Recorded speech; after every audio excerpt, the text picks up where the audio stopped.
Today, we are putting on our detective hats. We're going to go way beyond the dusty textbooks because, let's be honest, history isn't just a collection of stories. We're going to crack open the real toolkit that lets us piece together ancient worlds from the hard physical evidence they left behind. I mean, it's a fair question, right? How do we really know that what we learn about the past isn't just one big centuries-long game of telephone? Well, the answer is pretty simple. Real history isn't just told, it's investigated. Exactly like a detective showing up at a crime scene, historians have to follow the clues. And we're not talking about rumors or whispers here. We're talking about tangible, physical things, the stuff that forms the foundation of real history, things we can actually see and touch and analyze. And just to give you a sense of scale, the timeline we're dealing with is, well, it's vast. We are piecing together a story that stretches all the way from the first Brahmi inscriptions back in the 2nd century BC through Roman-era mapmakers like Ptolemy to the incredible temple art of the 8th century and right up to the great kings of the 12th century. The scope is just immense. So, are you ready? Let's open up that detective's toolkit. We're about to look at the exact types of clues historians use to build a reliable picture of what really happened, piece by fascinating piece. First up in our toolkit is one of the most direct and powerful clues you can find, messages that are literally carved in stone and metal. We're talking about the study of ancient inscriptions, a field called epigraphy. This is where the past speaks to us, in its own words. So what exactly is epigraphy?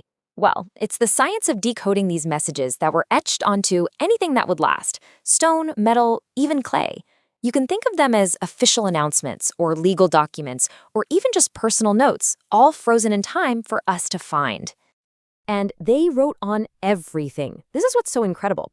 You find messages on massive stone slabs like King Nishankamala's Galpotha. You find them on precious metals like the Valipuram golden plate. There's even ancient graffiti. Yeah, graffiti, scribbled on the walls at Sigiriya. Every single one of these tells us a little something about a society that was determined to make its mark. And this is where it just gets so powerful. What you're looking at isn't just some ancient text on a slide, it is a moment captured in time. These are the opening lines of a royal grant from a 12th century king thanking one of his loyal officers. All of a sudden, a king from 900 years ago feels incredibly real, doesn't he? Okay, let's grab our next tool from the kit. Our second clue is small, something you could easily overlook, but wow, it can tell a massive story. We're talking about coins and the study of them, which is called numismatics. You have to think of every single coin like a tiny metal data point. Finding local coins like the Kahapana tells us about their economy. Finding the actual molds they use to make them, that tells us about their technology. But when you start finding Roman, Chinese, and Indian coins, well, that's just slam dunk proof of a huge global trade network that was humming along centuries and centuries ago. Okay, so we've looked at messages and these tiny pocket-sized clues. Now let's zoom way, way out to the massive structures our ancestors left for us to find. We're talking about the ruins of entire cities and temples. These are literally the blueprints of a bygone era. You know, these ancient ruins are so much more than just a pile of crumbling walls. They are blueprints of a society's intelligence. When you look at one of these massive ancient reservoirs, you're not just looking at a big water tank. You're seeing a masterpiece of engineering, a deep understanding of hydrology, and solid proof of a highly organized society that could build on an absolutely epic scale. All right, our next clue is one that really brings the ancient world to life in vibrant color. Art wasn't just decoration back then. It's a time machine. It gives us a direct snapshot of a culture's beliefs, its values, and even what people did every day. The key here is just to look a little closer. Take the famous Sigiriya frescoes, for example. They are basically a fashion magazine from the past. They show us the exact hairstyles and jewelry people were wearing. Or the sculptures at the Isarumuni temple. They reveal deeply held religious beliefs. And even simple things, like pottery and tools, tell us a story about daily life and technology. Okay, so we've got all these incredible clues, right? We have inscriptions, coins, giant buildings, beautiful art.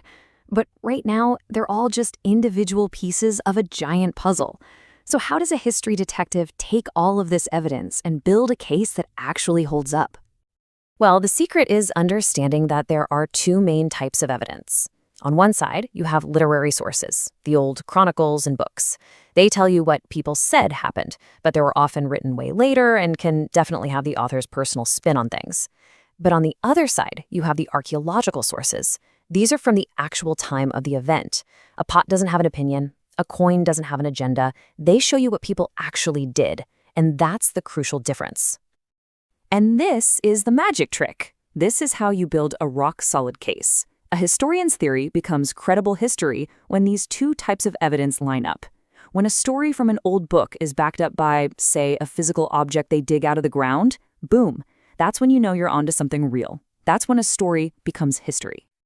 So you might be wondering, okay, this is all pretty cool, but why does all this detective work actually matter?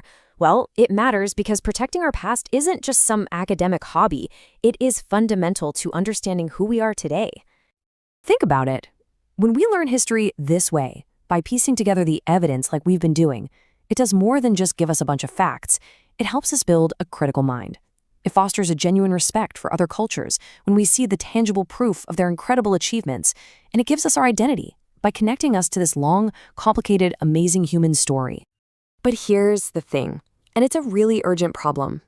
The very clues we rely on to piece this entire human story together, they're fragile, and they are disappearing.